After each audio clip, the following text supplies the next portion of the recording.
One of the first questions I get from most students taking this course centers on the name of the course itself. While we've all likely heard the term Third World, we often have little sense of exactly what it means. We may even think that the term itself is discriminatory, reflecting an inherent hierarchy in the world, with the United States, Europe, Australia, and the other Western powers at the top, and the vast majority of the world's population at the bottom. Under this framework, the First World, sometimes also called the West or the Global North, is rich with a relatively small population, long life expectancies, and low child mortality rates. The Third World, by contrast, is usually defined by its poverty and its large population with short life expectancies and high levels of child mortality. The truth is somewhat more complicated than that. The term Third World actually has very specific historical origins. It was first used following the 1955 Bandung Conference, where the non-aligned movement emerged. Remember that at that time, the Cold War was in full force.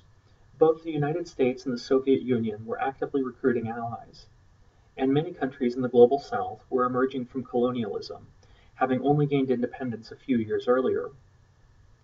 The 29 countries participating at the Bandung Conference shared a common interest in charting their own developmental path. Most rejected American capitalism and Soviet communism as economic and political models, preferring instead to develop their own political and economic systems appropriate to their specific histories, cultures, and societies. They saw this as the third way, a path between American capitalism and Soviet communism. That third way became closely associated with the term Third World, which was closely tied to the principles of anti-imperialism, regional solidarity, and non-alignment that were articulated at the Bandung Conference. By anti-imperialism, the Third World was expressing its disapproval of the system of colonialism from which most of its members had only recently emerged. At the Bandung Conference, they thus committed themselves to opposing colonialism and imperialism wherever it continued to exist, such as in Africa and much of Asia. They also committed themselves to working together collectively to solve their problems on a regional level.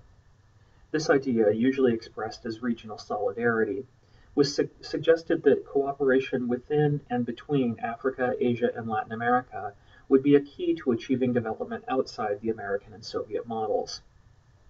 Finally, by non-alignment, the Third World was committing itself to avoid the system of American and Soviet alliances that were increasingly dominating the global system. They sought neutrality in the Cold War.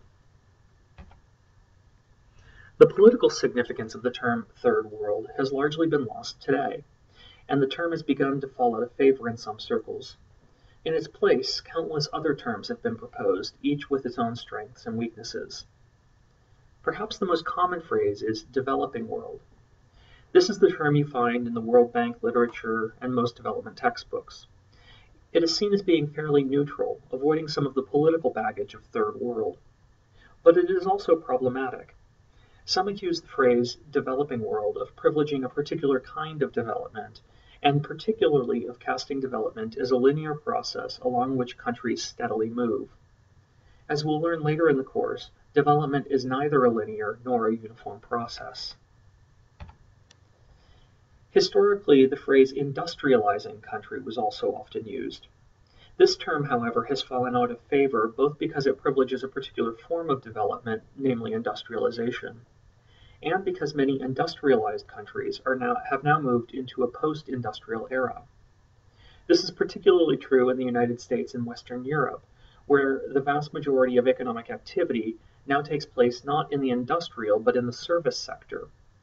Under these conditions, it doesn't really make sense to talk of industrialization as a defining feature of development or as a way to differentiate between regions of the world. In recent years, the designation Global North has become more common.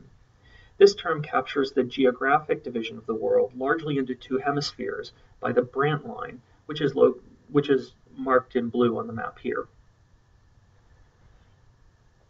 Of course, this term is also problematic, as some developed countries like Australia and New Zealand are in the geographic south, while some developing countries like Mexico, Kazakhstan, Mongolia, and others are in the geographic north.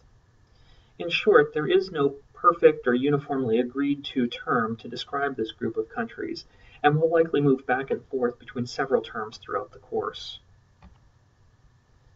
But whatever term we use, there are some common features that unify this group of countries. First, this group of countries tends to be relatively poor, and it often shares an economic structure centered on the export of primary commodities like foodstuffs, oil, and minerals.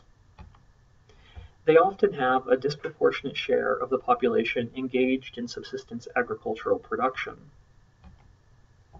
The informal sector of the economy is often large.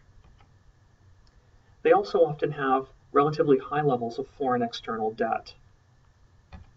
And finally, they almost all share a common, often recent experience of colonization. Yet these similarities also mask many stark differences.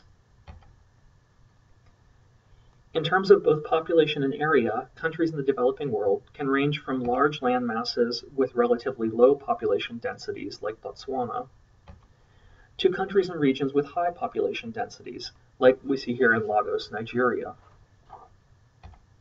There are also important differences in terms of relative wealth. Some countries, like China and South Korea, have experienced rapid economic growth, while others, like Mali and Chad, remain quite poor. While we'll focus on many of the common themes and challenges faced by countries in the Global South throughout this course, it's important to keep in mind that we're painting with a very broad brush here, and that many developing countries will not fit neatly into any specific box. What's true of one group of countries may not hold for another, and it's important to keep these differences in mind.